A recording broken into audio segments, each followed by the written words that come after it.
Hello and welcome everyone to the very first PickGuru and RotoWire PGA preview. Each week we're going to be trying to find you winning picks on the PGA Tour and run through the featured categories on our PickGuru's PGA Tour game this week. This week it's the Honda Classic from Florida. We're into the Florida swing now, having been on the West Coast. I'm Matt Hardy from PickGuru. And I'm absolutely delighted to be joined by Len Hochberg, the PGA expert from RotoWire. Len, how are you? I am great, Matt. Great to be with you. And the West Coast swing is over. And I was fortunate enough to be out at Riviera here. I'm in Los Angeles, so I was there last week. So I'm really geeked up, especially about golf right now. But also looking forward to the Honda. It's going to be quite a change for viewers and players. So PGA National, let's talk about the course setup. The first word that springs to mind, for me anyway, is difficult. What's your view on the course?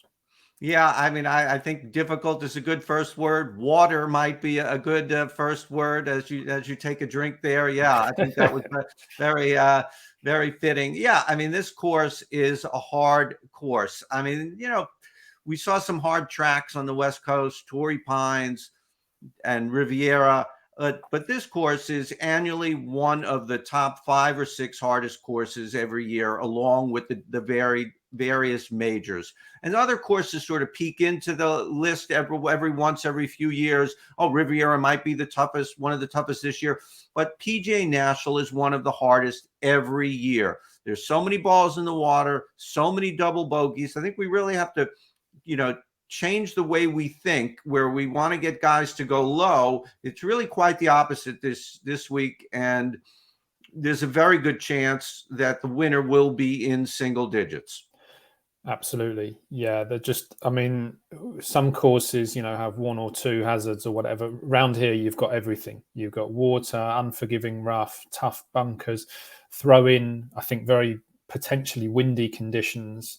It's anyone thinking it's going to be a birdie fest is going to be in for a bit of a surprise, I think. Little fact for you, this course has played the toughest par 70 for 6 of the last 9 seasons on the PGA Tour. That's not including majors. So I think that highlights how difficult conditions might be. And it's going to be very much about avoiding mistakes, I think, is probably fair to say. Let's kick on. So let's talk about the first category in the PickGuru game this week, which is the premium picks category. As you would probably expect, this is the top players. So Sungjae Im, Joaquin Neiman, last week's winner, Brooks, and Daniel Berger. Who's your fancy and why? Yeah, I think I don't think I'm going to be surprising anybody right here with Sungjae Im. He won the tournament 2 years ago. He followed it up with an 8th place showing last year. He's really a boring golfer. And I say that with all due respect. I mean, he just gets from point A to point B in the most economical way. And that's really what you have to do this week. You don't want guys taking chances. Maybe in certain formats somewhere, but in this format, you just want to be the highest guy on the leaderboard. And, Sungjae Im is either first or second on tour in the stats, bogey avoidance and bogey average. He is 7th in strokes gained tee to green. The last 4 winners of this tournament have led the field in strokes gained tee to green, and Im was one of them. So I do like Daniel Berger a little bit. We still have to be cautious about his back injury. We don't know where that is. Joaquin Neiman, he was great last week, but he might still be responding to all the well wishes and text messages and everything for such a big week. We don't mind boring if they win, right? And exactly. I think we talked at the top about avoiding mistakes, and I think Sungjae Im ticks that box. He's very, very solid, and I think he's a worthy favourite. There's possibly a danger of us underestimating Neiman after that sensational performance last week, but you see it time and time again. It does take a lot out of players, and maybe that will just catch him out this week. Exactly. Yeah, cool. On to the next category, which is the front runners category. This is Shane Lowry, Tommy Fleetwood, Louis Oosthuizen, and Billy Horschel. Cameron Tringale was in this category, but he's withdrawn from the tournament, so that's an important subnote for you there. Who's your pick here, Glenn? I'm going to go with Billy Horschel. Billy Horschel likes to play on the East Coast. He likes to play in Florida, but he had a pretty good West Coast. He was 11th at Torrey Pines, 6th at Phoenix. He did not play LA. So the fact that he's playing well where he might not normally play well, or at least where it's not his favorite places to play, it was a good sign. He's also a very low bogey guy. Top 15 in both the bogey avoidance and bogey average stats. Really just looking for guys who don't take a lot of chances this week, because you're going to get doubles, you're going to get triples if you do. Minimize the damage, take your par, go to the next hole. He's also a very good scrambler, and I think greens are going to be missed this week, and so you're going to have to be able to get up and down, and he's a very good scrambler. He's also won 4 times on the Bermuda grass greens, which is the highest in the field. So I think he'll be very well suited to the course. He gets the double penalty, I'm afraid. So he's my pick as well in this category. So here's hoping we don't balk him. But interesting category. I thought this was probably the toughest of the lot to work out. I have a natural inclination for Louis Oosthuizen, but don't know. Played okay first time up last time. But Lowry and Fleetwood, both good wind players. This is a tough one to sort out, but Horschel for me as well. On to the next category, which is the big hitters category. As you might expect, there's some pretty big drivers in here. Who is your selection from this bunch?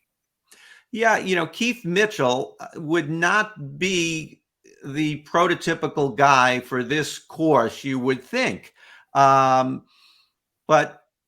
he did win the tournament in 2019. So we know he knows how to play this course. He beat Ricky Fowler. He beat Brooks Koepka, who both are in the field. So and Keith Mitchell is off to a very good start this season on the West Coast in January and into February. He already has 3 top 12s on the season. So he's also another low bogey guy. He's a very long hitter. The longer hitters do have an edge at this track, but we don't want the longer, wilder hitters here. He's also a pretty accurate guy off the tee for a long hitter. So there's a lot of reasons to like Keith Mitchell this week. And we've already seen him do it. So he probably has a good comfort level and a good feel, happy to come back every year. Nice, yeah. I make him 6th shots gained tee to green in the last kind of recent form, like 8 tournaments or so. He's in good form, like you said, and won here a couple of years ago. So strong chance again. I'd give a very sneaky mention to Alexander Noren, who's been seems to have got his game back in good shape. He'd be next best for me, along with Mitchell. Let's tick off a couple of categories next. Let's go a bit more rapid and quick fire. So we've got the challengers and the contenders categories next. Give me your 2 picks for those. Mito Pereira was, we saw him on TV last week. He was so excited for Joaquin Neiman, his friend. Wouldn't it be something for the PGA Tour to have back-to-back Chilean winners? I don't know if that's going to happen. But Pereira had a very good West Coast swing, coming off a couple of top 25s, top 15 actually at Riviera. He's a decent putter. I think he's going to be energized by Neiman's success. And moving on to the next category, Lucas Glover. Boy, talk about boring, talk about straight. 11th in accuracy off the tee, driving accuracy off the tee. 4th in greens in regulation. That is the straightest of the straight of the straight. Top 25s, 4 of the last 5 years at PGA National. Very good. Both solid guys. I mean, we laugh about the Chilean angle, but certainly, we've seen it with the Australians before when like Cam Smith has won and then Leishman has kind of followed up soon after. There is an angle there, and I wouldn't rule that one out. It's quite an interesting one. Yeah, I think he definitely will be inspiring. Hopefully he didn't partake too much in the after victory parties as Neiman did. So he'll be ready to go. Very good. The next category is the DP World Tour Stars. So there's quite a few guys shipping in this week from Europe and from around the world. We've put them into a category. I know that Nikolai Hochberg is a really up and coming player with his brother Rasmus, and Nikolai is here this week. Not to go off on too much of a tangent. This is his first PGA Tour event. This is a hell of a place to have to make your PGA Tour debut, but he got a sponsor invite and you got to take it. So I do keep an eye on them. But I'm actually, the guy I'm going to pick this week is someone who is playing over here with regularity now, and that is Aaron Rai. He had a very slow start at the season. He missed 3 cuts, I think, to start the season, but he's made 8 of his last 9. Pretty good on the accuracy also, as well as some of the other players I mentioned. 31st on tour in driving accuracy, 42nd tee to green. Tee to green, if you're going to look at one stat this week, that has to be it. This is his first taste of PGA National. It could get a little, guys could get a little wary of their surroundings and all, especially with all the fans screaming at all the water holes. But he has looked very steady, and he looked pretty good, throughout the West Coast swing. You're tempting me in with Rai. So Hochberg was my pick, but it's kind of almost like a process. I was just left with him. I found this category quite tough. Yeah. I mean, Hochberg absolutely blitzed the competition in Dubai 3 weeks ago, but it was a substandard field. And I think there's a danger of getting carried away with it. And like you said, it's his debut here. This is a tough place. He was top of the list for me, but I was itching to take him on with someone else. So maybe Rai is the man. You may have swayed my opinion there, Len. I won't hold you to it. Don't worry. Especially if Rai comes out on top. Let's finish with the category picks. We've got the outsiders and the wild cards to finish us up.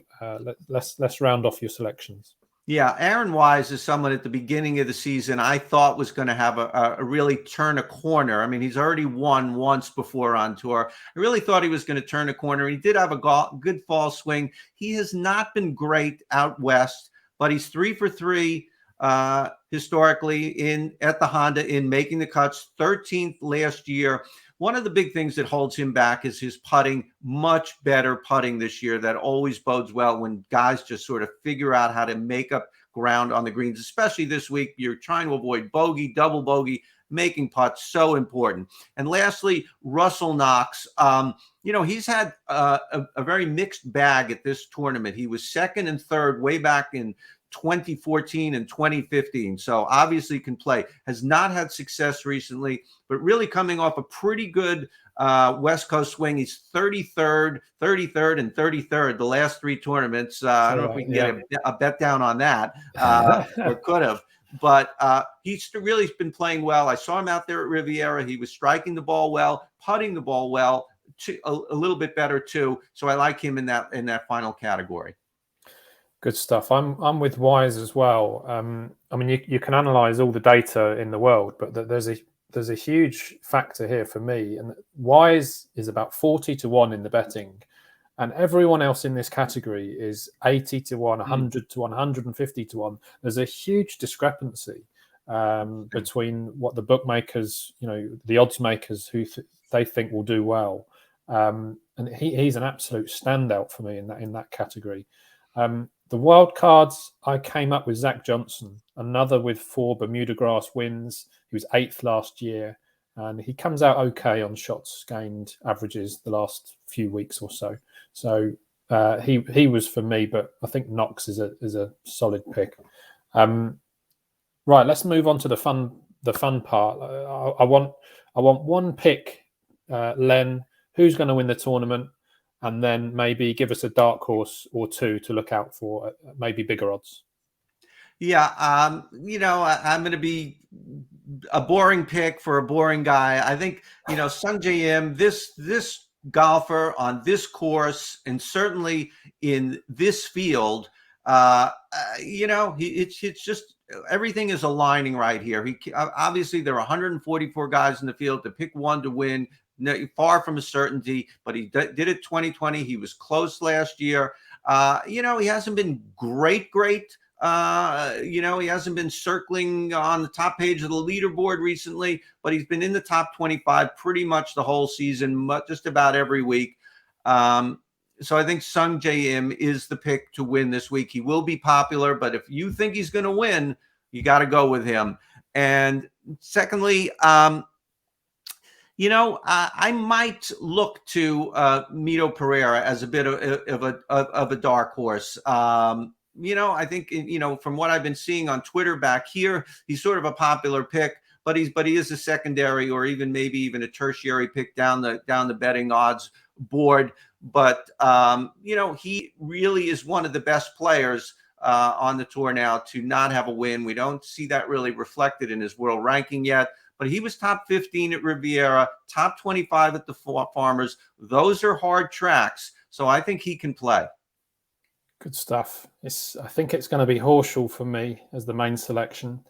And I'll give you an absolute flyer at huge odds. And I'm not sure I'm going to live this down for a while.